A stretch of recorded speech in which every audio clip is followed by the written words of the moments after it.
નમસ્કાર મિત્રો, સ્વાગત છે તમારું મારી YouTube channel Mehul Mavani education and culture. મિત્રો, ફરી પાછા ઉપસ્થિત છીએ એક નવા અધ્યાય, એક નવા જ્ઞાન સાથે, કશુંક નવું શીખવા.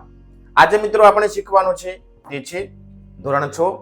ધોરણ 6 નો વિષય છે ગુજરાતી. ગુજરાતી વિષયનો મિત્રો એકમ છે 10. આ સત્રનો આપણો છેલ્લો એકમ. એકમનું નામ છે મિત્રો લેખણ જાલી નોરી. આ એકમના આપણે શબ્દાર્થ, શબ્દ સમૂહ, સ્વાધ્યાય જોડે જોડે એકમમાં આપણને રૂઢિપ્રયોગ પણ આપેલા છે, કહેવતો પણ આપેલી છે. આપણે આ તમામ મુદ્દાઓની ચર્ચા આ એકમમાં કરીશું. તો મિત્રો, સુંદર મજાનો એકમ છે લેખણ જાલી નોરી. હાસ્ય સાથે સાથે આપણને ઘણું બધું જ્ઞાન પણ આપી જાય છે. સુંદર મજાની લોકકથા છે જેને માણવાની, જાણવાની, વાંચવાની, સમજવાની તમને ખૂબ મજા આવી હશે. ઘણું શીખ્યા પણ હશો. થોડું હાસ્યનો ઉમેરો પણ તમને થયો હશે. આ તમામ અનુભવો બાદ હવે જોઈએ મિત્રો આ એકમ વિશે. મિત્રો, આ જે એકમ છે તેના લેખક છે જોરાવરસિંહ જાદવ. ક્યારેક પરીક્ષામાં એકમ વિશે, એકમના લેખક વિશે એટલે કે કૃતિના કર્તા અને કૃતિનો પ્રકાર કયો છે તે પૂછાતું હોય છે. તો એકમનો પ્રકાર છે લોકકથા. પરીક્ષામાં આ બંને મુદ્દા પૂછાય તો આપણે તેના ઉત્તરો લખી શકીએ. ફરીથી લેખક જોરાવરસિંહ જાદવ, પ્રકાર લોકગીત. આગળ હવે જોઈએ મિત્રો આ જે એકમ છે તેના શબ્દાર્થ. શબ્દાર્થનો અભ્યાસ આપણે એટલા માટે કરી લઈશું જ્યારે જ્યારે આ મુદ્દો આવે છે ત્યારે તમને જરૂરથી યાદ કરાવું છું. શબ્દાર્થનો અભ્યાસ કરી લેવાથી આપણા શબ્દ ભંડોળમાં વધારો થશે. જોડે જોડે આપણને નવા શબ્દો પણ શીખવા મળશે. સમાનાર્થી શબ્દો, રૂઢિપ્રયોગ પૂછાય કે શબ્દ સમૂહો માટે એક શબ્દ પૂછાય તો આપણે તેના ઉત્તરો લખી શકીશું. તો જોઈએ એકમમાં કયા કયા શબ્દાર્થ આપેલા છે. શબ્દ પહેલો છે મિત્રો સીમાડો. સીમાડો એટલે ગામની હદ. ત્યાર પછી પાઘડી પને. અહીં એટલે મિત્રો આ એકમમાં પાઘડી જેવો વિસ્તાર લંબાઈમાં વધારે પણ પહોળાઈમાં ઓછો. જેમ પાઘડીની લંબાઈ વધારે હોય અને પહોળાઈ ઓછી હોય તેવો વિસ્તાર, એના માટેનો એક શબ્દ છે પાઘડીપનો. ત્યારબાદ અમી દ્રષ્ટિ એટલે મહેરબાની અથવા મીઠી નજર. આગળ જોઈએ વેરાન એટલે ઉજ્જડ. વસવાયાવરણ અહીં એટલે મિત્રો ફરીથી પાછો યાદ અપાવી દઉં, આ એકમમાં ગામ તરફથી પસાયતા એટલે કે બક્ષિસ આપી વસાવેલી છાતી. વાજળી પવનનું વાવાઝોડું. આગળ બાચકું અહીં એટલે આ એકમમાં નાની ઘાસડી. વચાર્ય એટલે વિચાર. હાટડી એટલે નાની દુકાન. ત્યાર પછી ભો એટલે જમીન.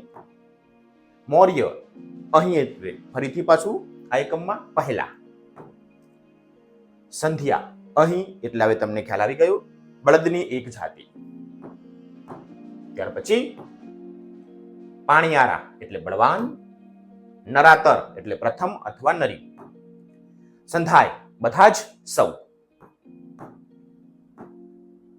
ખમતીધર એટલે સદ્ધર અથવા પૈસાદાર.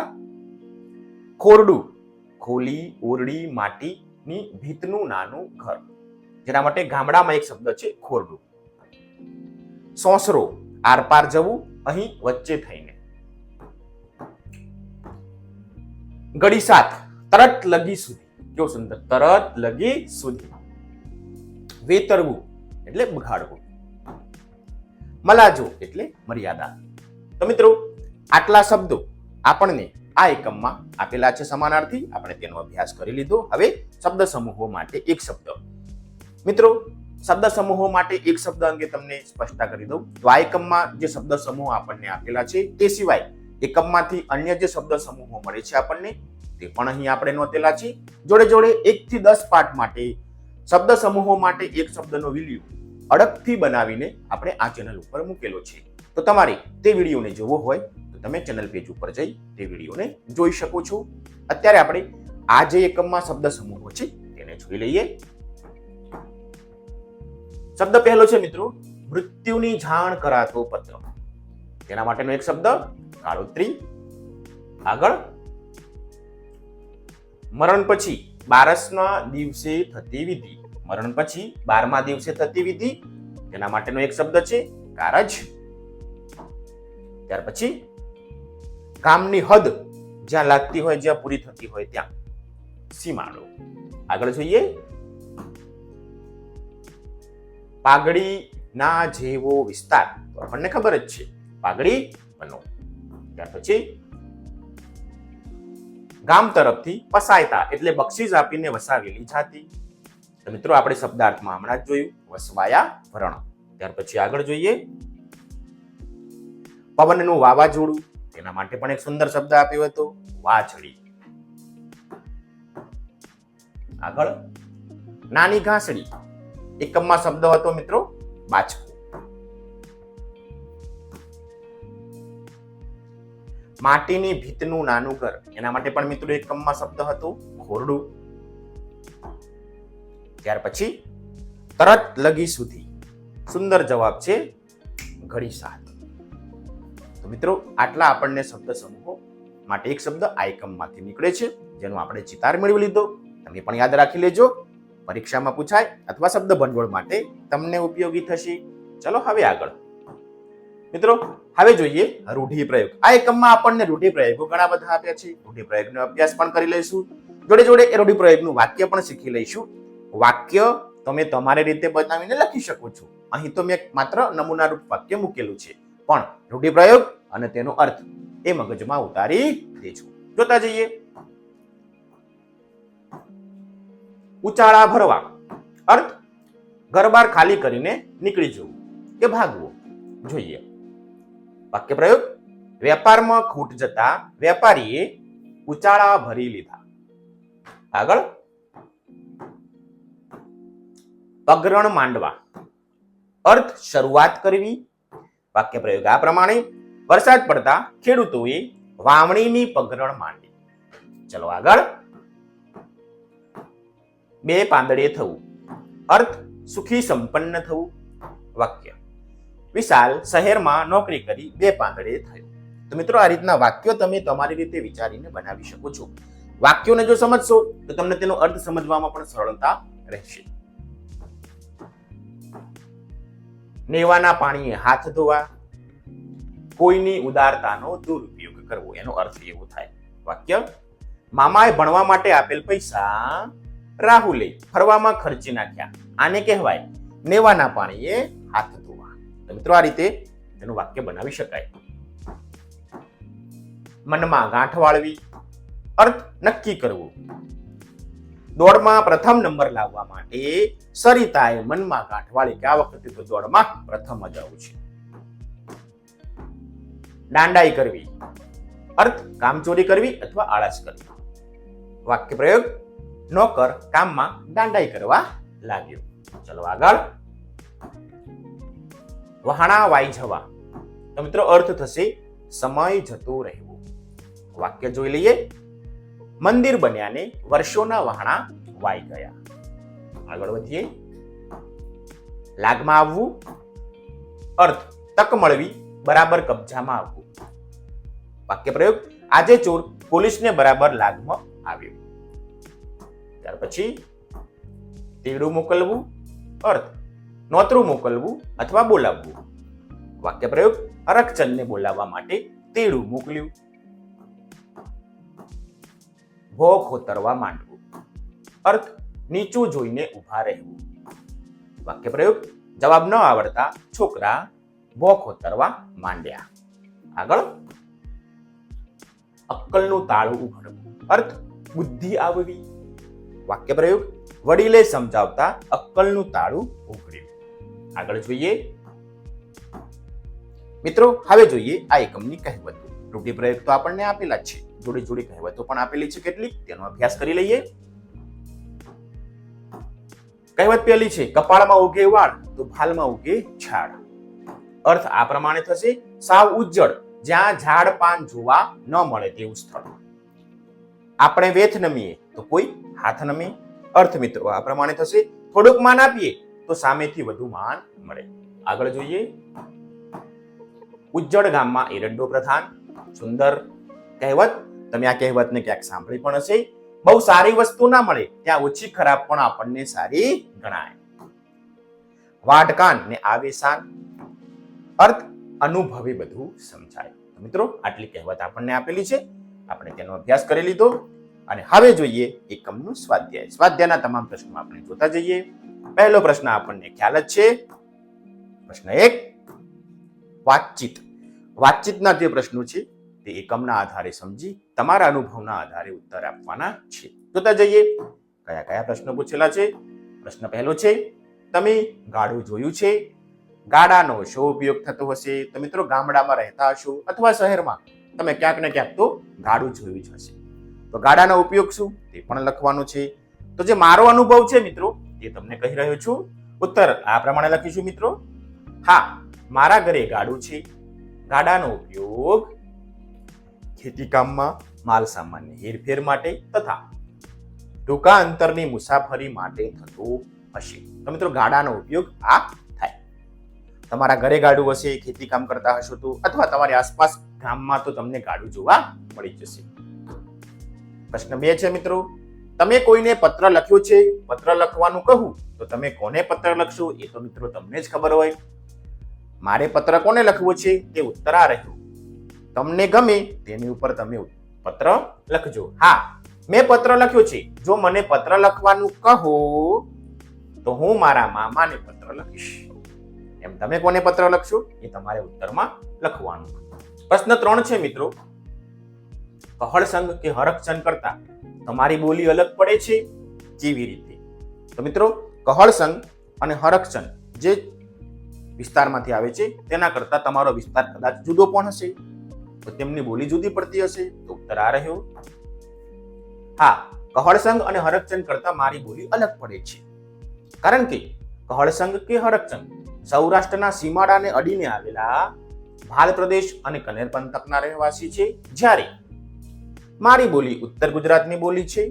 આ રીતે તેમની અને મારી બોલી અલગ પડે છે. આ રીતે તમે જે વિસ્તારમાંથી હશો તે વિસ્તારમાં તમારી બોલી એ પ્રમાણે હશે. જો તમે કહળસંગ કે હરખચંદના પ્રદેશોમાંથી આવતા હશો, એટલે કે ભાલ પ્રદેશ અને કનેર પંથક, તો ત્યાં તમારી બોલી સરખી હશે.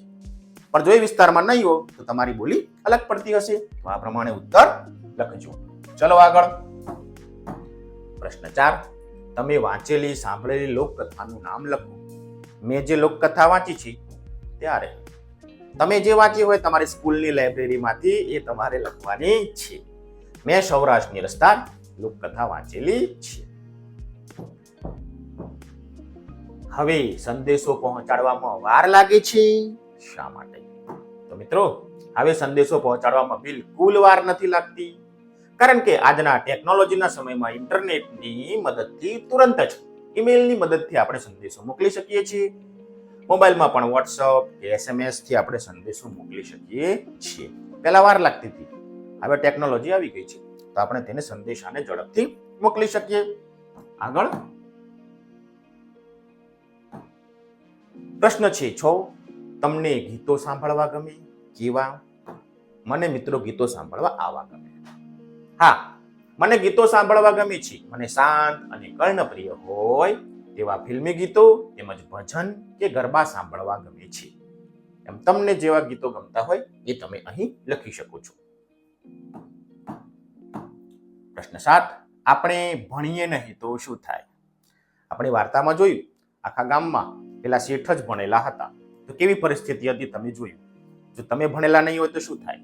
તો મારો અનુભવ આ રહ્યો. જોઈએ ઉત્તર.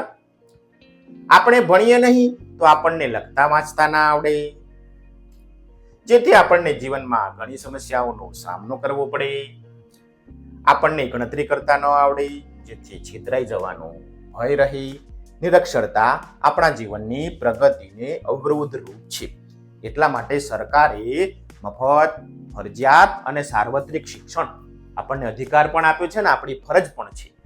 તો આપણે હંમેશા ભણવું જોઈએ. ક્લિયર? ચલો આગળ. પ્રશ્ન 8, તમારે મુસાફરી કરવી હોય તો કયું વાહન પસંદ કરશો અને કેમ? હું મુસાફરી કરું છું, પ્રવાસ કરું છું તો આ રીતના વાહન પસંદ કરીશ. મારે ટૂંકા અંતરની મુસાફરી કરવી હોય તો મોટરસાયકલ કે કારની પસંદગી કરું, જેથી મારા સમય અને ઝડપથી પહોંચી શકાય. જો લાંબા અંતરની મુસાફરી કરવી હોય તો બસ કે ટ્રેનની પસંદ કરું. લાંબા અંતરમાં વાહન ચલાવવું ઘણીવાર મુશ્કેલ પડે છે. બસ કે ટ્રેનમાં સ્લીપર કોચ હોય, એટલે કે સુવાનવાળી સીટ હોય, જેથી આરામદાયક મુસાફરી કરી શકાય. તો મિત્રો હું આ રીતના વાહન પસંદ કરું. અને હજી જો મારે આનાથી પણ વધારે લાંબી મુસાફરી કરવી હોય તો ખ્યાલ આવી ગયો, વિમાન, એરોપ્લેન છે જ. એ પણ તમે ઉત્તરમાં લંબાવી શકશો. આગળ હવે જોઈએ મિત્રો પ્રશ્ન 2. પ્રશ્ન 2 ની સૂચના આ પ્રમાણે છે. રૂઢિપ્રયોગનો અર્થ વાંચો. સાચી રીતે વપરાયેલો હોય ત્યાં ખરાની નિશાની કરો. રૂઢિપ્રયોગનો ઉપયોગ કરી નવું વાક્ય પણ તમારે બનાવવાનું છે. જોતા જઈએ. તો મિત્રો તમારા પાઠ્યપુસ્તકમાં આ રીતે તમને રૂઢિપ્રયોગો આપેલા છે. દાંડાઈ કરવી એટલે કામચોરી કરવી અથવા આળસ કરવી. એનો અર્થ એવો થાય. આપણને 2 તેના વાક્યો આપ્યા છે. સ્નેહા બીજાના કામ કરવામાં દાંડાઈ કરે છે. બીજું, વિદિશા બધાના કામ કરી આપીને દાંડાઈ કરે છે. તો મિત્રો બીજું જે વાક્ય છે તેમાં આપણો જે અર્થ છે રૂઢિપ્રયોગનો એ બંધ બેસતો નથી. પહેલા વાક્યમાં આપણો રૂઢિપ્રયોગનો અર્થ બેસી જાય છે. સ્નેહા બીજાના કામ કરવામાં દાંડાઈ કરે છે. મિત્રો ભેગી સૂચના આપણને એવી પણ આપી હતી કે આ રૂઢિપ્રયોગનું તમારે નવું વાક્ય બનાવવાનું છે. મિત્રો તમે આગળ રૂઢિપ્રયોગના અર્થ જોયા છે, એના વાક્ય પ્રયોગ પણ જોયા છે. તો મિત્રો તેના આધારે તમે વાક્ય બનાવી શકો છો. અહીં હું નમૂના રૂપ પહેલા રૂઢિપ્રયોગનું વાક્ય બનાવી દઉં છું. નોકર કામ કરવામાં, આપણો રૂઢિપ્રયોગ છે દાંડાઈ કરવા લાગ્યો. આવું વાક્ય આપણે આપણા રૂઢિપ્રયોગમાં આપેલું છે. તમામ રૂઢિપ્રયોગોના અર્થ અને વાક્ય પ્રયોગ આપણે આગળ જોઈ લીધા છે. એટલે વાક્ય પ્રયોગ હું ફરીથી કરીશ નહીં. તમે આગળ રૂઢિપ્રયોગ જોઈ લેજો. તો આ પ્રમાણે લખવાનું છે. રૂઢિપ્રયોગનો અર્થ આપ્યો છે. સાચો રૂઢિપ્રયોગ જે વાક્યમાં બંધ બેસતું હોય ત્યાં આપણે ચોરસ બોક્સમાં ખરાની નિશાની કરી અને તેનું વાક્ય જોઈ લીધું. તમારા હાથમાં પેન્સિલ આવી જ ગઈ હશે.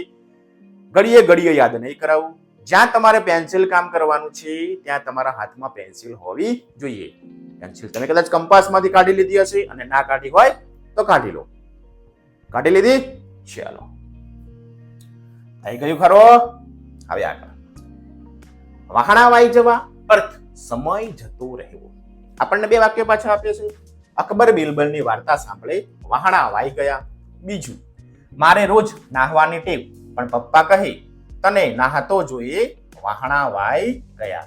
તો મિત્રો ઉત્તરમાં જે પહેલું વાક્ય છે એ વધારે બંધ બેસતું છે. અકબર બિરબલની વાર્તા સાંભળે વહાણા વાઈ ગયા મતલબ કે ઘણો સમય જતો રહ્યો. વાત લમણામાં રહી ગઈ મતલબ કે યાદ રહી ગયું. આપણને 2 વાક્યો આપ્યા છે. હું એકવાર શીખું પછી એ વાત મારા લમણામાં રહી જાય છે. બીજું, મને લમણે હાથ દઈને બેસવાની ટેવ છે. મિત્રો પહેલું જે વાક્ય છે તે આપણા રૂઢિપ્રયોગને બંધ બેસતું છે. તો મિત્રો આ રીતે આપણે 3 રૂઢિપ્રયોગ આપ્યા છે. તેનો સાચો અર્થ ધરાવતું વાક્ય પસંદ કર્યું. ચલો હવે આગળ જોઈ લઈએ પાછું. મિત્રો ત્યારબાદ પાછા 2 રૂઢિપ્રયોગો છે તેને પણ આપણે જોઈ લઈએ. ચોથો અને 5મો. દાણે દાણા કરી નાખવા અર્થ વેર વિખેર કરી નાખવું. આપણને પાછા 2 વાક્યો આપ્યા છે. પક્ષીએ પોતાના બચ્ચા માટે દાણા વેર વિખેર કરી નાખ્યા. બીજું, હરકચંદ કહળસંગને પત્ર લખતા વિચાર્યું એના દાણે દાણા ન કરી નાખું તો હું હરકચંદ નહીં. તો મિત્રો વેર વિખેર કરી નાખવાનો અર્થ થશે બીજા વાક્યમાં તે બંધ બેસતું છે. આપણે ત્યાં ચોરસ બોક્સમાં ખરાની નિશાની કરી. તમારે આ રૂઢિપ્રયોગનું વાક્ય બનાવી દેવાનું છે. એ તમારી ઉપર છોડું છું. ગુજરી જવું, મૃત્યુ પામવું. આપણને 2 વાક્યો આપ્યા છે. બાપુના ગુજરી ગયા પછી ઘરની બધી જવાબદારી મોટા દીકરા પર આવી ગઈ. અમે નાની વસ્તુ લેવા ગુજરી જવાનું પસંદ કરીએ છીએ. તો મિત્રો જે અર્થ છે એ પહેલા વાક્યમાં આવી જાય છે. ગુજરી જવો એટલે મૃત્યુ થવું. ક્લિયર? તો આ રીતના આપણે ઉત્તરો લખતા જઈશું. ચલો હવે આગળ વધીએ. પ્રશ્ન 3 છે જેમાં આપણને અર્થ આ પ્રમાણે આપ્યો છે. ઘાટા અક્ષરો વાળા શબ્દથી ઉલટો અર્થ ધરાવતા શબ્દ મૂકી આપણે ખાલી જગ્યા પૂરવાની છે. આપણને ઉદાહરણ પણ આપેલું છે. હું ખૂબ ઉપયોગી વાત કરી રહ્યો હતો ત્યારે તમે ખાલી જગ્યા વાત કરી રહ્યા હતા. તો ઉપયોગીનું ઉલટો અર્થ થશે નિરુપયોગી. આમને વાક્ય બનાવી છે. હું ખૂબ ઉપયોગી વાત કરી રહ્યો હતો ત્યારે તમે ખાલી જગ્યા વાત કરી રહ્યા હતા, તો નિરુપયોગી અથવા બિન ઉપયોગી એવું પણ લખી શકાય. બિન ઉપયોગી વાત પણ લખી શકાય. વાત કરી રહ્યા હતા. હવે આપણો વારો. બિન અનુભવી હોય કે, તો બિન અનુભવીનું ઉલટું થશે અનુભવી. બિન અનુભવી હોય કે અનુભવી, પર્વત ચડવામાં દરેકને હાંફ તો ચડે જ. ગીરના જંગલ સફારી વખતે જીપમાંથી નીચે ઉતરવું જોખમી છે, પરંતુ જીપમાં બેસી સિંહ દર્શન ખાલી જગ્યા છે. મિત્રો, આનો ઉત્તર આપણે જોખમીનો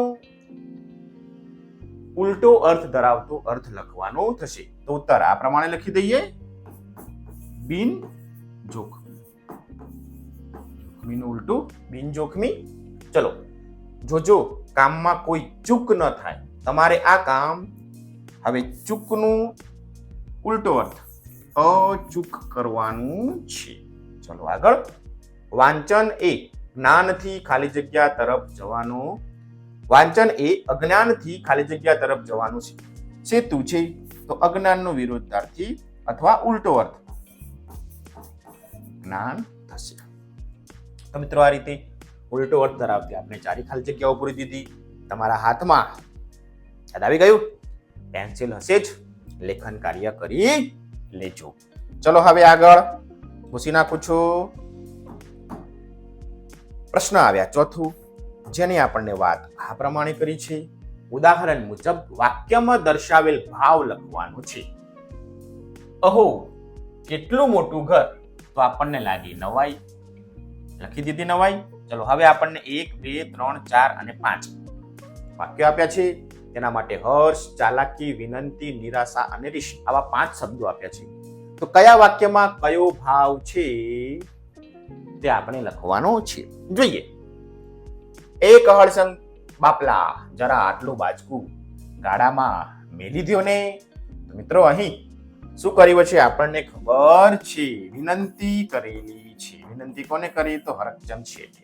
તો આ વાક્યમાં વિનંતીનો ભાવ રજૂ થાય છે. તો ઉત્તર લખ્યો આપણે વિનંતી.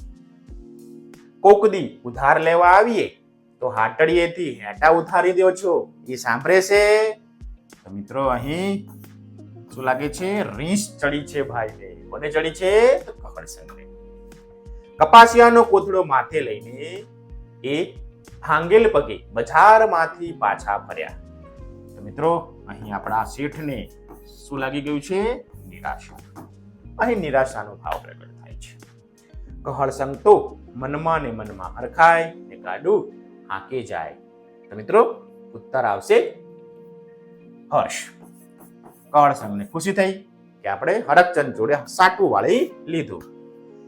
એદી એના બળદ જેમ ચાલ્યા નહોતા રહ્યા, એમ કાગળ લખતી વખતે મારી લેખણ પણ ચાલી ન રહી. તો મિત્રો, અહીં પેલા હરકચંદ શેઠની ચાલાકી નો ભાવ પ્રગટ થાય છે. તો પહેલા વાક્યમાં વિનંતી, બીજામાં રીસ, નિરાશા, હર્ષ અને ચાલાકી, આ 5 ભાવ પ્રગટ થાય છે. તમે વાક્ય વાંચશો તો તમને પણ તેનો અર્થ સમજાઈ જશે. ચલો આગળ વધીએ. હવે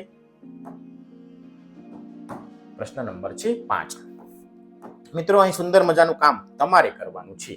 તમે જે કરી શકો અને તમે જે ન કરી શકો તે લખો. 2 ભાગ પાડી દીધા છે. ઉદાહરણ તરીકે, કરી શકું તેવું તો હું નિશાળમાં ઠંડા પાણીથી, હું શિયાળામાં ઠંડા પાણીથી સ્નાન કરી શકું છું, આવું કરી શકીએ. ન કરી શકું તેવું તો હું ઝાડ ઉપર ન ચડી શકું. આવા કામ તમારે લખવાના છે. તમારા પાઠ્યપુસ્તકમાં કે નોટમાં 2 ભાગ પાડી દેજો. જે કામ કરી શકાય તે અહીં લખશું, જે કામ નહીં કરી શકાય તે અહીં લખી શકીશું. જેમ કે કરી શકું એવું તો મિત્રો લખી શકીએ ગૃહ કાર્ય એટલે કે લેશન. કરી શકો કે ના કરી શકો ગૃહ કાર્ય? ઓકે. 3 રમત રમી શકું, આવું બધું તમે કરી શકતા હશો કદાચ. હવે ન કરી શકીએ એવું, ધારો કે કોઈ છોકરો હોય ઉદાહરણ તરીકે, તો એમને લગભગ રસોઈ ફાવતી નહીં હોય, તો રસોઈ ન કરી શકો. ત્રીજું, લાંબી મુસાફરી ન કરી શકું. આ મેં અહીં મારો ભાવ લખ્યો છે, હું જે ના કરી શકું તે લખ્યું છે. એમ તમે જે કરી શકો તે કામ આમાં લખજો, જે નથી કરી શકતા તે કામ તમે આમાં લખી શકો છો. તમારી યાદી આમ ધીરે ધીરે લંબાવતા જજો. સમજાઈ ગયું? એક એક ઉદાહરણ તમને આપ્યું છે. બાકીના 2 ઉદાહરણ મેં તમને અહીં રજૂ કર્યા છે. એવા તો ઘણા બધા કામ હશે જે તમે કરી શકતા હશો અને એવા ઘણા બધા કામ હશે જે તમે નહીં કરી શકતા હોય. તમારી યાદી આ રીતના વ્યક્તિગત અલગ અલગ યાદી બનશે. એકબીજામાં જોવાનું નથી. તમારો મિત્ર કદાચ એ કામ કરી શકતો હોય પણ એ કામ તમે કરી શકતા ના હોય, એવું પણ બને. ક્લિયર? ચલો હવે આગળ. એટલે જોયા વગર જાતે તમે જે કામ કરો તે આમાં, તમે જે કામ નથી કરતા તે આ ખાનામાં લખતા જજો. હવે છે મિત્રો પ્રશ્ન નંબર 6, જેની આપણને સૂચના આપી છે તમારે આ કામ કરવું જોઈએ એવું આપણને કહેલું છે. તો જોઈએ. ચલો અહીં મિત્રો આપણને 5 વાક્યો આપ્યા છે. તેમાં શું થાય તો વર્ગમાં આવતા પહેલા, તમે વર્ગમાં આવો છો, વર્ગમાં દાખલ થાવ છો ત્યારે શું કરશો? તો મિત્રો આપણે આટલું કહી શકીએ, રજા લઈ અંદર આવવું. તમે જ્યારે વર્ગમાં દાખલ થાવ ને ત્યારે તમારા સર શિક્ષક અંદર બેઠેલા હોય તો રજા લઈને અંદર અવાય. આવું આપણે વાક્ય કરી શકીએ. બીજું, મંદિરમાં જાઓ ત્યારે શું રાખશું? તમને ખબર જ છે, સ્વચ્છતા રાખવી. ચાલો આટલો કરી શકો? ઓકે. અહીં મિત્રો આ મેં વાક્ય લખ્યું છે. આ સિવાય શાંતિ જાળવવી, બરોબર, હરોળમાં ઉભા રહેવું, એવું ઘણા બધા વાક્યો છે જે તમે લખી શકો છો. ગંદકી ન કરવી એવું પણ લખી શકાય. દવાખાનામાં જાઓ ત્યારે શું રાખશું? શાંતિ જાળવવી. કેમ કે દવાખાનામાં દર્દીઓ હોય, શાંતિ જાળવીએ તો એમને અવરોધ રૂપ ના બની શકીએ. ભોજન કરતા પહેલા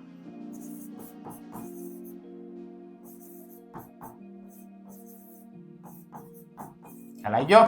ભોજન કરતા પહેલા હાથ ધોઈ લેવા. રમત રમીને આવ્યા પછી, તમે રમત રમીને આવો ત્યારબાદ હાથ પગ ધોઈ લેવા. કેમ કે મેલા થઈ ગયેલા હોય અને એવા હાથે આપણે જમીએ તો બીમાર પડી શકીએ છીએ. તો રમત રમી આવીએ તો હાથ પગ ધોઈને બેસવું જોઈએ. તો આ પ્રમાણે તમારે વાક્યો પૂરા કરી દેવાના છે. અહીં તમને એ યોગ્ય લાગે તે રીતે તમે વાક્યને પૂર્ણ કરી શકો છો. ક્લિયર? તમને આ મુદ્દો બરાબર સમજાઈ ગયા હશે. તમારા મનમાં જે વાક્યની રચના થાય તે પ્રમાણે તમે લખજો. ખાલી જગ્યા પૂરવાની છે. પાઠ્યપુસ્તકમાં જગ્યા પણ આપેલી છે. પેન્સિલ હાથમાં હશે જ. ચાલો લખી લેજો. હવે આગળ મિત્રો અહીં મૂકવાના છે આપણે વિરામ ચિહ્નો. યોગ્ય વિરામ ચિહ્નો મૂક્યું. આપણે અગાઉ વિરામ ચિહ્નો શીખી ગયા છીએ. વિરામ ચિહ્નો વિશે અલગથી વિડીયો બનાવીને પણ આપણા ચેનલ પેજ ઉપર પ્લે લિસ્ટમાં મૂકેલું છે. તો તમે તે વિરામ ચિહ્નો છે, 13 જેટલા વિરામ ચિહ્નો છે, એનો ઉપયોગ ક્યાં કરવો, કેવી રીતે કરવો તેની સુંદર મજાની માહિતી બનાવેલી છે. તમે તમારા યોગ્ય સમયે તે વિડીયોને જોઈ લેજો. પણ હાલ અહીં જે આપણે વિરામ ચિહ્નો મૂકવાના છે તે આ પ્રમાણે મૂકી દઈશું. આખું તમે ફકરો વાંચો તો મિત્રો ક્યાંય વિરામ ચિહ્નો મૂકેલા નથી. હાથમાં પેન્સિલ હશે જ અને આ ફકરો તમને પાઠ્યપુસ્તકમાં પણ આપેલો છે. તેમાં જે વિરામ ચિહ્નો મૂકેલા છે તેનો અભ્યાસ કરી લેજો, જેથી તમને અહીં મૂકવામાં સરળતા રહેશે. જોઈએ ઉત્તર. ઉત્તર આ પ્રમાણે લખી દઈએ આપણે. હરકચંદને મનમાં થયું કે, હવે મિત્રો હરકચંદ આ વાક્ય બોલી રહ્યા છે ત્યારે આપણે તે વાક્યને અવતરણ ચિહ્નમાં લખીશું. અવતરણ ચિહ્ન શરૂ કરતા પહેલા આગળના શબ્દ આગળ મેં જે રીતના અલ્પ વિરામ મૂક્યું તે રીતના મૂકવાનું છે. હવે હરકચંદ બોલે છે એટલે અવતરણ ચિહ્નની આપણે શરૂઆત કરી. તેથી એના બળદ ઝાલ્યા નતા રહ્યા ને આજે મેલાના કાગળ લખવા ભરકેશે મિત્રો આપણને અહીં હરકચંદ મનમાં પ્રશ્ન કરે છે એટલા માટે પ્રશ્નાર્થ ચિહ્ન મૂક્યું. દીકરો ઠીક લાગમાં આવ્યો છે પછી વાક્ય પતી જાય છે એટલે પૂર્ણ વિરામ. એને રેવડીના દાણા દાણા ન કરી નાખવું. મિત્રો અહીં થોડું અટકીએ છીએ એટલે અલ્પ વિરામ, જ્યાં થોડું અટકવાનું થાય ત્યાં આપણે અલ્પ વિરામ મૂકીશું. તો હું હરકચંદ ટળી જાઉં. હરકચંદભાઈએ વાક્ય પૂરું કર્યું માટે પૂર્ણ વિરામ મૂકેલું જ છે અને અવતરણ ચિહ્નો પણ આપણે પૂરા કરી દઈશું. આવો વિચાર કરીને હરકચંદ તો કાગળ લખવા બેઠા પછી પૂર્ણ વિરામ આપણને આપેલું છે. તો આ પ્રમાણે આપણે વિરામ ચિહ્નોનો ઉપયોગ કરીશું. તમે ફકરો વાંચી લેજો, તેમાં તમને ઉત્તરો આપેલા છે. ચલો હવે આગળ. મિત્રો, પ્રશ્ન નંબર 8 આપણને આપેલો છે. તેમાં આપણને સૂચના આપી છે, આપેલા પાત્રોને ધ્યાનમાં રાખી સંવાદની રચના કરવાની છે. પાત્રો આપ્યા છે શિક્ષક, વિદ્યાર્થીઓ અને માતા. ઉદાહરણ તરીકે, શિક્ષક: આપણે પ્રવાસ આવતા મહિને જવાનું છે. વિદ્યાર્થીઓ: સાહેબ, કયા કયા સ્થળે જવાનું છે? તો માતા કહે, એટલામાં માતાની એન્ટ્રી થાય છે અંદર. સાહેબ, આવો. તો હવે કોણ ઉત્તર આપશે? શિક્ષક. તમે પણ આ રીતના આ સંવાદને લંબાવી શકો. આવો, આવો બેન.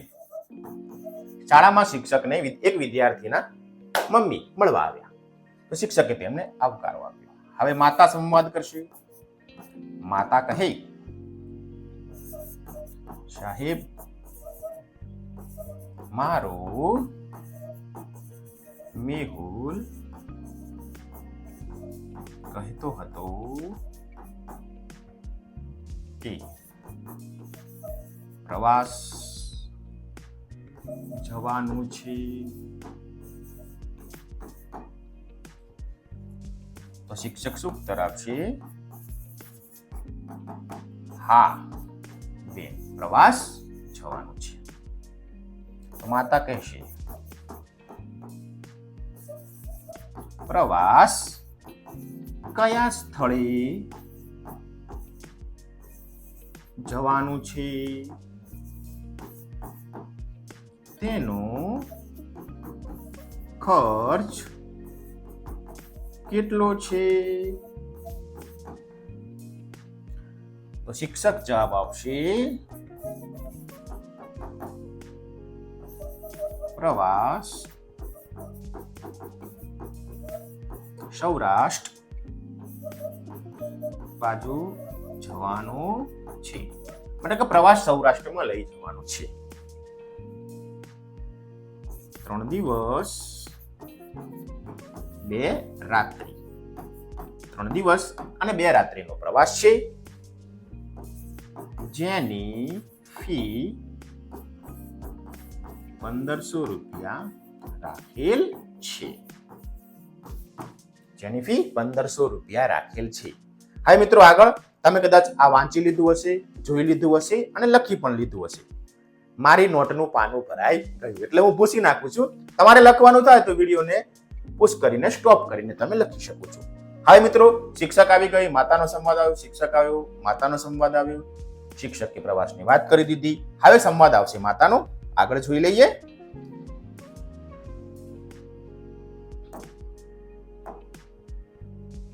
પાછી માતા કહેશે, સારું સાહેબ, ફી 2 દિવસમાં મોકલી આપીશ. 2 દિવસમાં મોકલી આપીશ. મારા દીકરાનું નામ લખી લેજો. ક્લિયર? ચલો હવે આગળ. શિક્ષક જવાબ આપશે,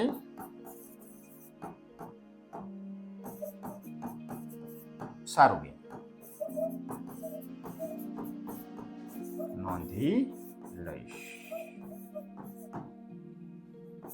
માતા, સારું, ત્યારે હું રજા લઉં, મતલબ કે ઘરે જાઉં છું. શિક્ષક હવે વિદ્યાર્થીનું કહે છે, માતા અહીંથી પોતાના ઘર તરફ નીકળી ગયા છે. બાકી વિદ્યાર્થી પણ ઘરે પૂછી લાવે. વિદ્યાર્થીઓ જવાબ આપશે,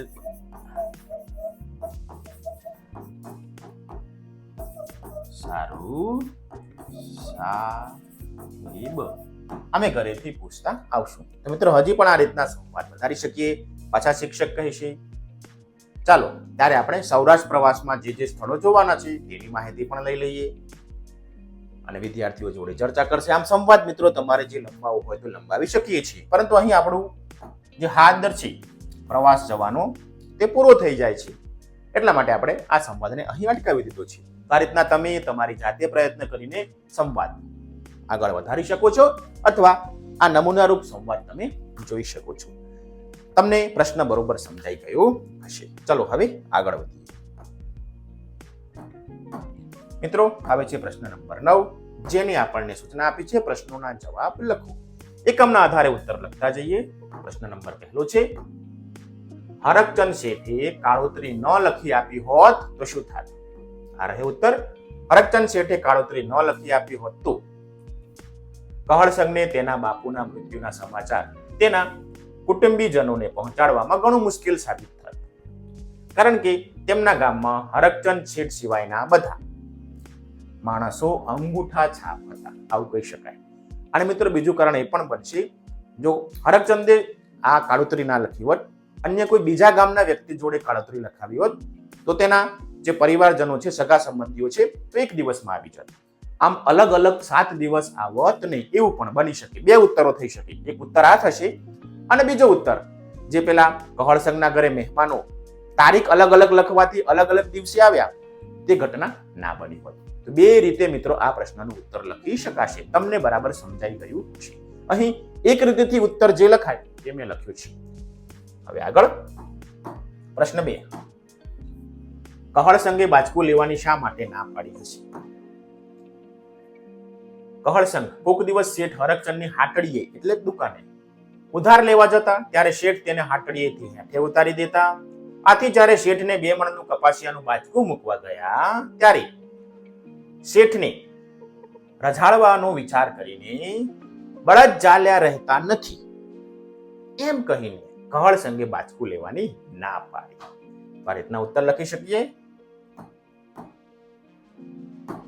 ત્યાર પછી પ્રશ્ન નંબર 3, ચરબી કાઢવી એટલે શું? તો મિત્રો એનો અર્થ આવો થશે, ચરબી કાઢવી એટલે મદથી બીજાને હેરાન કરવું.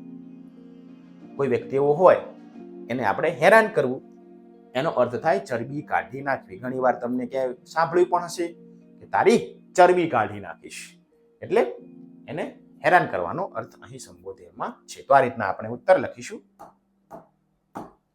પ્રશ્ન 4, કહળસંઘની જેમ તમારે ક્યારે શરમાવું પડ્યું છે? શા માટે? જેમ કહળસંઘને શરમાવું પડ્યું, હરકચંદનું બાચકું નતા લઈ ગયા, અને હરકચંદે જે રીતના બદલો લે છે, તેના સંબંધીઓને અલગ અલગ તારીખે પત્ર લખીને બોલાવે છે અને કહળસંઘના જે પ્રસંગ હોય છે તેને લાંબો કરી નાખે છે, તે આપણે જોયું. એમ તમારા જીવનમાં કોઈ બન્યું હોય તો તમે લખી શકો છો.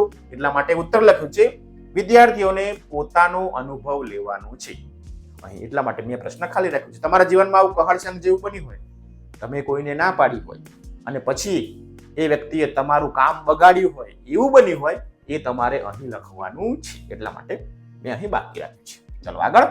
આ પ્રશ્ન તમારે તમારી જાતે લખવાનો છે. પ્રશ્ન 5, હરકચંદ અને કહળસંઘમાં તમને કોણ ગમ્યું અને કેમ? મિત્રો જે મને ગમ્યું છે તે હું લખું છું. તમને જે પાત્ર ગમ્યું હોય તે તમારે લખવાનું છે. મને હરકચંદ અને કહળસંઘ બંનેમાંથી હરકચંદ વધુ ગમ્યા, કારણ કે કહળસંઘે જે કારણથી હરકચંદના કપાસિયાનો કોથળાને પોતાના ગાડામાં મૂકવા દીધો ન હતો તે યોગ્ય ન હતું. જ્યારે નાણાં ભીડ હોય ત્યારે કહળસંઘ ઉધાર લેવા માંગવા હરકચંદને ત્યાં જાય, ત્યારે તેમને કાઢી મૂકે છે. તેનું કારણ એ છે કે હરકચંદ આપે છે કે તેમને સમયસર ચોખ્ખા ચોપડા કરવા પડે. મતલબ કે કહળસંઘે પૈસા તો પાછા આપવા પડે ને. 3 વર્ષ સુધી નાણાં ન ભરો અને ઉઘરાણી કરીએ ત્યારે આંખો કાઢો છો. આથી તેઓ કહળસંઘને ઉધાર આપતા નથી. મિત્રો આવું હરકચંદ સ્પષ્ટ તેમને જણાવે છે, છતાંય કહળસંઘ પોતાના ગાડામાં બાચકું મૂકવા દેતો નથી. એટલા માટે મને ગમે છે હરકચંદ. એમ તમને જે ગમતા હોય એ તમારે લખવાનું. હવે જોઈએ મિત્રો પ્રશ્ન નંબર 10, વિચારીને લખો. જોતા જઈએ. પ્રશ્ન 1, કોથળામાં કપાસિયા ના હોય તો બીજું શું હોઈ શકે? આ રહે ઉત્તર. કોથળામાં કપાસિયા ના હોય તો તલ, દિવેલા જેવા તેલીબિયા, ઘઉં, ચોખા, બાજરી, જુવાર જેવા અનાજ, અને મરી મસાલા વગેરે ઘણું બધું હોઈ શકે છે. કેમ કે કહળસંગ હરકચંદ પોતે શેઠ હતા, પોતાની દુકાન હતી અને દુકાનનો માલ સામાન પણ હોઈ શકે. આમ પૂતળામાં જો કપાસિયા ના હોત તો બીજું ઘણું બધું હોઈ શકે. આમ તમને જે યોગ્ય લાગે ઉત્તર લખજો. કહળસંગ અને હરકચંદ બંને મિત્રો હોત તો આ રહે ઉત્તર. કહળસંગ અને હરકચંદ મિત્રો હોત તો હરકચંદનો કપાસિયાનો પૂતળો કહળસંગ પોતાના ઘરમાં લઈ આવ્યો હતો અને હરકચંદે પણ કહળસંગના બાપુની કાળોતરી લખવામાં 7 દિવસ સુધીના કાગળ ના લખ્યા હોત. આવું થાત મિત્રો. તમે કહળસંગ હો તો આ ઘટનાને કેવી રીતના કહો? મિત્રો જો તમે કહળસંગ હો તો તમે આ ઘટનાને કેવી રીતના કહો એ તમારે લખવાની છે. મતલબ કે આખા પાઠનું હાર્દ તમારે લખવાનું થશે. ઉત્તર આ પ્રમાણે લખી દઈએ. હું કહળસંગ હોઉં તો આ ઘટનાને નીચે મુજબ કહું. ગુજરાત અને સૌરાષ્ટ્રના સીમાડાને અડીને ભાલ અને કનેર પંથકમાં નાનકડું ગામ છે. અમારા ગામમાં રાજપૂત દરબાર કણબી, ભરવાડ અને વસવાયા વરણ જ્ઞાતિની 500 ખોરડા છે. 2 ખોરડા વાણિયા અને બ્રાહ્મણના પણ છે. ઉનાળા બાદ ભારે વરસાદથી ગામનો માર્ગ બંધ થાય તે પહેલા ખેડૂતો તાલુકા મથકથી 3-4 મહિના ચાલે તેટલી જીવન જરૂરિયાતની વસ્તુઓ, ખેતી માટેની વસ્તુઓ ખરીદીને ઘરમાં સંગ્રહી રાખે છે. એક દિવસ હું ગાડું જોડી ધંધુકા ખરીદી કરવા ગયો હતો. ત્યારે બધો સામાન ખરીદીને ગાડામાં ભરી ગામ તરફ આવતો હતો. ત્યારે મારા માથા પર 2 મણનો કપાસિયાનો કોથળો મૂકી પાછળથી આવતા હરકચંદ શેઠે મને ઊભો રહેવા માટે બૂમ પાડી. મારે જ્યારે પૈસાની જરૂર હોય છે અને હરકચંદ શેઠ પાસે ઉધાર લેવા જાઉં છું તો તેઓ આપતા ન હોવાથી મેં પણ આજે તેને લાગમાં આવ્યા હોવાનું જાણી પડદો ચાલ્યા રહેતા નથી તેમ કહીને તેમનો કોથળો ગાડામાં મૂકવા ન દીધું અને ગાડાને ગામ તરફ હાંકી લીધું. અડધી વાર્તા પૂરી. હવે આગળ ભાગ 2. એ વાતને એકાદ વર્ષ વીતી ત્યારે મારા બાપુ ગુજરી ગયા. ગામમાં હરકચંદ શેઠ એકલા જ ભણેલા. તેથી સગા સંબંધીઓને બાપુના ગુજરી જવાનો જાણ કરવા કાળોતરી લખવા મેં શેઠને બોલાવ્યા. આ વર્ષ પહેલા તેમને સાથે કરેલા અપમાનની વાત યાદ હોવાથી તેમણે બાપુની કાળોતરી પાંચમના એક દિવસના બદલે પાંચમથી લઈ છેક 11 સુધી થોડા કાગળ લખી આપ્યા. આથી જે પ્રસંગ એક દિવસ ચાલવાનો હતો તે સતત 7 દિવસ સુધી ચાલ્યો. મારા કુટુંબના બધા વિચારમાં પડી ગયા કે આવું કેવી રીતે બને. તેમણે મને પૂછ્યું કે મેલાના કાગળ કોની પાસે લખાવ્યા હતા. ત્યારે મેં હરકચંદ શેઠનું નામ જણાવ્યું. વડીલોએ કહ્યું, આપણું ઘર ખમતીધર છે એટલે ચાલી ગયું, પણ કોઈ ગરીબનું ઘર હોય તો બિચારો મુશ્કેલીમાં પડી જાય. આથી તું હરકચંદ શેઠને બોલાવ, આપણે તેમની પાસે સાચી માહિતી મેળવીએ. હરકચંદ શેઠને પૂછતા તેમણે કહ્યું, 1 વર્ષ પહેલા કહળસંગ ભાઈએ ધંધુકાથી મારો કપાસિયાનો કોથળો લાવવાની આનાકાની કરી ને બળદો ઝાલ્યા નથી રહેતા એમ કહ્યું.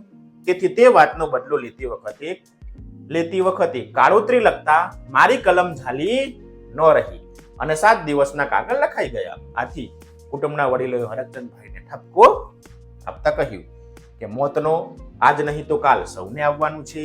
આપણે સૌ મોતનો મલાજો તો રાખવો જ જોઈએ. પછી તેમણે મને પણ મારી ભૂલ બદલ ઠપકો આપ્યું, જેથી મને મારી ભૂલનું ભાન થયું અને તે દિવસ પછી આવી ભૂલ ન કરવાનું નક્કી કર્યું. તો મિત્રો, આખો જે એકમ છે તે અહીં મેં ટૂંકમાં રજૂ કરી દીધું છે. તમે તમારી જાતે પ્રયાસ કરીને પણ આ ઉત્તર લખી શકો છો. આશા રાખું છું કે તમને આ વાર્તાને બરોબર સમજાઈ ગઈ હશે. ચલો હવે આગળ વધીએ. પ્રશ્ન 11 છે. આપેલી વાર્તાને મિત્રો અહીં પૂર્ણ કરવાની છે. વાર્તા આપી છે અધૂરી છે, આપણે તેને પૂર્ણ કરી દઈએ. વાર્તા આ રીતની છે. હું દફતર લઈને બારીમાં બેઠો હતો અથવા હતી. છોકરો હોય તો હતો ને છોકરી હોય તો હતી લખશે. આજે મારી એર ટેક્સી કેમ મોડી હશે એવું વિચારતો હતો. એર ટેક્સી શબ્દ પકડજો. એર ટેક્સી વિમાનની જેમ એક જગ્યાએથી બીજી જગ્યાએ હવા દ્વારા એરથી લઈ જાય તેવી ટેક્સી, તેવું વાહન. ત્યાં જ ગેલેરીમાં આવીને એર ટેક્સી ઊભી રહી. આપોઆપ દરવાજો ખુલ્યો. હું બેઠો, ઉડવા લાગ્યો. પછી હવે એર ટેક્સી છે, રસ્તા ઉપર નહીં ચાલે, હવામાં જ ઉડશે. તો મિત્રો, હવે તમે તમારી કલ્પના દોડાવી શકો છો કે એર ટેક્સીમાં બેસીને તમે ભણવા જઈ રહ્યા છો. વિચારો, તો તમારા મનમાં કેવી કલ્પના આવશે એ તમારે લખવાની છે. અહીં જે ઉત્તર છે ને તે નમૂના રૂપ છે, તો આ રીતના ઉત્તર લખી શકાય. જોઈએ, કોઈ પણ જાતના અવાજ વિના એર ટેક્સી 400 કિલોમીટર કલાકની ઝડપે ઉડી રહી હતી. હવે એર છે, હવામાં ઉડે છે એટલે ઝડપ તો હશે જ. હું દરરોજ શાળાએ જવા એર ટેક્સીનો ઉપયોગ કરી ને એક સારી શાળામાં હું ભણવા જતો. મને દરરોજ ઊંચાઈ પરથી જમીન પરના ઝાડ, ઘર, વાહનો, કારખાના જોવાની મજા આવતી હતી. મારી શાળા નજીક આવી એટલે ડ્રાઈવરે ડેશબોર્ડ ઉપર ટેરવાનથી એર ટેક્સીને સૂચનાઓ આપવાનું શરૂ કર્યું. હવે શાળા આવે છે, ધીમી પડો, નીચે ઉતરવાનું છે. એર ટેક્સીની ગતિ થોડી ધીમી થઈ. ધીમે ધીમે એ નીચે તરફ આવતી હતી. આમ હું એર ટેક્સીનો ઉપયોગ કરી દરરોજ શાળાએ ભણવા જઈ શકું છું. મને ખૂબ રોમાંચક લાગે છે. ત્યાં જ મારી આંખ ખુલી અને જોયું તો હું તો સ્વપ્ન જોતો હતો.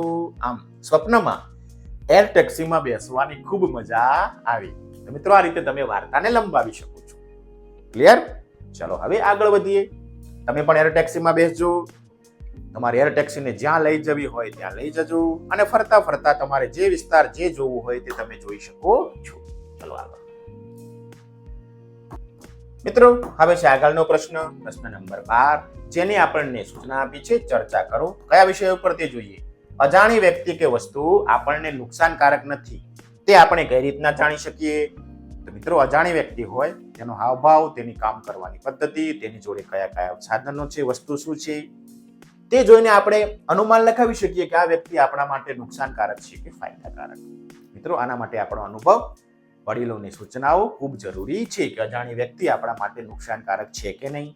મિત્રો, આ માટે તમે તમારા વર્ગમાં હશો, તમારા ઘરે હશો, તમારા વડીલોની સલાહ લેજો, તમારા શિક્ષકની સલાહ લેજો કે અજાણી વ્યક્તિ આપણા માટે નુકસાનકારક છે કે નથી તે કેવી રીતના જાણી શકાય. બરોબર? તો મિત્રો, આ રીતના આપણા પ્રશ્ન નંબર 12 છે સ્વાધ્યાયના તે પૂર્ણ કર્યા. આમ આપણો જે એકમ 10 છે, આ સત્રનો છેલ્લો એકમ, તેના શબ્દાર્થ, રૂઢિપ્રયોગ, શબ્દ સમૂહો માટે એક શબ્દ, કહેવત, સ્વાધ્યાયના પ્રશ્ન નંબર 1 થી 12 આપણે અહીં વિગતે વ્યવસ્થિત ચર્ચા કર્યા. આશા રાખું છું કે તમને તમામ ઉત્તરો વ્યવસ્થિત મળી ગયા હશે અને મિત્રો, તમને આ વિડીયો ગમ્યો હશે. જો મિત્રો તમને આ વિડીયો ગમ્યો હોય તો પ્લીઝ મિત્રો વિડીયોને શેર, લાઈક અને સબસ્ક્રાઇબ કરવાનું ચૂકશો નહીં. અમારી આ બંને ચેનલ છે તેને સબસ્ક્રાઇબ કરી લેજો, જેથી નવા વિડીયો લઈને આવું તો તમારા સુધી ઝડપથી પહોંચી શકું. તમારો ખૂબ ખૂબ આભાર.